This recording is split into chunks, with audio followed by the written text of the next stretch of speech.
სწორედ აი ასეთ განადგურებებია და ალბათ კიდევ გაგრძელდება, გულისხმობდა ბატონი ირაკლი, როდესაც აკეთებდა თავის განცხადებებს. ირაკლი ღარიბაშვილის ოჯახი რეპრესიების ახალ ტალღაზე ალაპარაკდა. ექს-პრემიერის ადვოკატმა დღეს დაწერა, რომ დაუსაბუთებელი მიზეზით სამსახურიდან ღარიბაშვილის ქვისლი გაათავისუფლეს. ლევან სანამაშვილი ნუნუ თამაზაშვილის დის ქმარია. ამ დრომდე ის იუსტიციის სამინისტროს მაღალ ჩინოსანი იყო. მას განუცხადეს ყოველგვარი საფუძვლის გარეშე, როდესაც უთხრა, რომ დაესახელებინათ მისთვის მიზეზი, ვერ დაუსახელეს მიზეზი, ეს არის დაკავშირებული, რა თქმა უნდა, ირაკლი ღარიბაშვილთან. პრობაციაში მუშაობდა, ჩვენ ესეთი ინფორმაცია აქვს.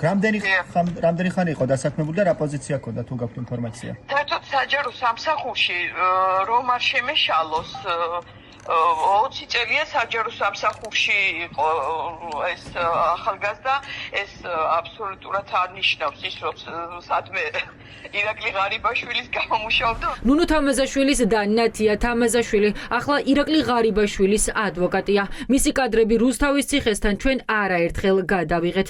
მანამდე ის შინაგან საქმეთა სამინისტროს იურიდიული დეპარტამენტის მაღალჩინოსანი იყო, თუმცა ირკვევა, რომ მარტში, როდესაც დეკლარაცია შეავსო, ამ პოსტს აღარ იკავებდა. ამ დრომდე იუსტიციის სამინისტროს პრობაციის სამსახურში რჩებოდა სამუშაოდ მისი მეუღლე ლევან სანამაშვილი, რომელიც ღარიბაშვილის სკანდალური წერილების შემდეგ ახსნა განმარტების გარეშე სახლში გაუშვეს. ზუსტად ვიცი რა უნდა გააკეთოს ღარიბაშვილმა, მაგრამ ის ამას არ აკეთებს. ეს არის ის, რომ მან პირველ რიგში უნდა იფიქროს იმაზე, რომ ქვეყანაში რო სისტემა შეიქმნა, ეს არის უსამართლობა, ბოროტება და უნდა ამხილოს ეს სისტემა. აი ამის ნაწილი უნდა გახდეს. თუ ის ჩათulis, რომ ამ სისტემის პირობებში უნდა დაიცვას თავის თავი და თავის ოჯახი, ის ამას ვერ შეძლებს. თუ ის ამ ადამიანს არ შეუძლია გაიაზროს და მიხვდეს, რომ პრობლემა უკვე ივანიშვილი კი არ არის და ეს კერძო კონფლიქტი კი არ არის პრობლემა, არამედ უკვე შეიქმნა ტერორისტული ძალადობრივი სისტემა, რომელიც არავის არ დაინდობს და ამ სისტემის ფარგლებში შეიძლება ნებისმიერი ოჯახი დაზარალდეს და თუ ექნება იმის ილუზია, რომ ის თავის ოჯახს ასე გამოაკერძოებს ამ სისტემიდან და დაიცავს, ეს არის ილუზია. ვფიქრობ, რომ ეს არის ივანიშვილის მაფიოზური დაჯგუფების ორ კლასს შორის დაპირისპირება, სადაც ღარიბაშვილები დამარცხდნენ, გასაგები თამაზაშვილები და ღარიბაშვილები დამარცხდნენ. სამწუხარო ის არის, რომ ადამიანები, რომლებიც ჩემი აზრით ნამდვილად იმსახურებდნენ მართლმსაჯულების წინაშე წარდგომას და შემდეგ სამართლიან სასამართლოს უნდა განესაზღვრა და დაედგინა სიამდვილეში დანაშაულთან მქონდა თუ არა საქმე, რა სახის დანაშაულთან მქონდა საქმე, რა ტიპის სასჯელი უნდა დამდგარიყო. აი ეს შესაძლებლობა საზოგადოებას პრაქტიკულად მოესპოვა. ქართული ოცნების ყოფილი წევრები ამბობენ, რომ თან კრიტიკა და თან ფლირტი ივანიშვილთან არ გამოვა.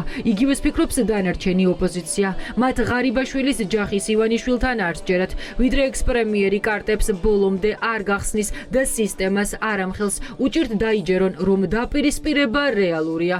ირაკლი ღარიბაშვილის საუბრები ჩაგვრაზე და უსამართლობაზე, ისე როგორც მისი ოჯახის წევრების უსამართლო სამსახურიდან გათავისუფლებაზე პოლიტიკური ნიშნით, რა თქმა უნდა, სიმართლეა, თუმცა სიმართლეა ისიც, რომ თავად ირაკლი ღარიბაშვილი იყო შემოქმედი იმ რეჟიმის და იმ სისტემის, რომელიც პოლიტიკურად დევნის განსხვავებული კრიტიკული აზრის მქონე მოქალაქეს. ირაკლი ღარიბაშვილის ბოლო წერილი იყო ავთენტური მტკიცებულება იმისა, რომ ქვეყანაში არ არსებობს არანაირი სამართლებრივი სისტემა, არსებობს ივანიშვილის ჭრილოვანი გარიგებები, სწორედ მასთან ჰქონდა კონტრაქტი ირაკლი ღარიბაშვილს. ეს კონტრაქტი არა მხოლოდ დაარღვია ივანიშვილმა, არამედ დაიწყო მისი ოჯახის დაწიოგება. და ეს არის კიდევ ერთი კლასიკური მაგალითი, თუ როგორ ანადგურებს სისტემა მის მოწინააღმდეგეს, ამ შემთხვევაში ირაკლი ღარიბაშვილი არის მათთვის მტერი. რის გამო გაწირა ბიძინა ივანიშვილმა ღარიბაშვილი და რატომ არ იღებდა ხმას ექს-პრემიერი აქამდე? იმ ადამიანებს, ვინც ოლიგარქად შერაცხულ ბიძინა ივანიშვილს კარგად იცნობს, პერსონალური ახსნა აქვთ, თუმცა ყველას ლექსიკონში მოწინავე ადგილს იკავებს სიტყვა კლანი. მათთვის ეჭვგარეშეა, რომ ივანიშვილმა ღარიბაშვილი საკუთარი გუნდის გაძლიერების გამო გაანეიტრალა. თავარი არის, რომ ირაკლი ღარიბაშვილს აქვს კლანი.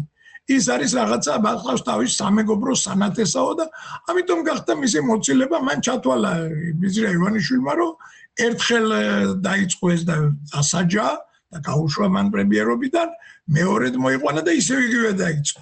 ანუ ისევ დაიწყო თავის ნათესავების დანიშვნა, ისევ რაღაც კორუფციული კავშირების გაფართოება და ჩათვალა ივანიშვილმა რომ ის არ გამოადგეთ. მას არ ჭირდება ისეთი გარემოცვა, რომელსაც თავისთავად რეიტინგი ექნება. ხამდე ჩუმად იმიტომ მიყვეს ღარიბაშვილი, რომ მას იმედი ქონდა. სხვაშორის ბიძინა ივანიშვილს აქვს ეს ხასიათი, ეს თვისება, რომ აი გააკეთებს ადამიანს, მოიძულებს თითქოს, მაგრამ მე ისო მოაბრუნე. ჩემ თვალწინ გაუგდია ადამიანი ისეთი სიტყვებით, და რომ იფიქრებდი, რომ ამას ცხოვრებაში ხმას აღარ გასცემსო და მე დეპუტატად დამინახია ის ადამიანი. ირაკლი ღარიბაშვილს ამ დრომდე 3 წერილი აქვს გამოქვეყნებული. პირველ ტექსტში ბრალდებები ისმის ბიძინა ივანიშვილის მიმართ, მეორეში კი ივანიშვილს მდინარაძე ანაცვლებს. ამ დრომდე უცნობია ყოფილი პრემიერი წერილებით საუბარს ივანიშვილთან გააგრძელებს, თუ ეს პროცესი დასრულდა.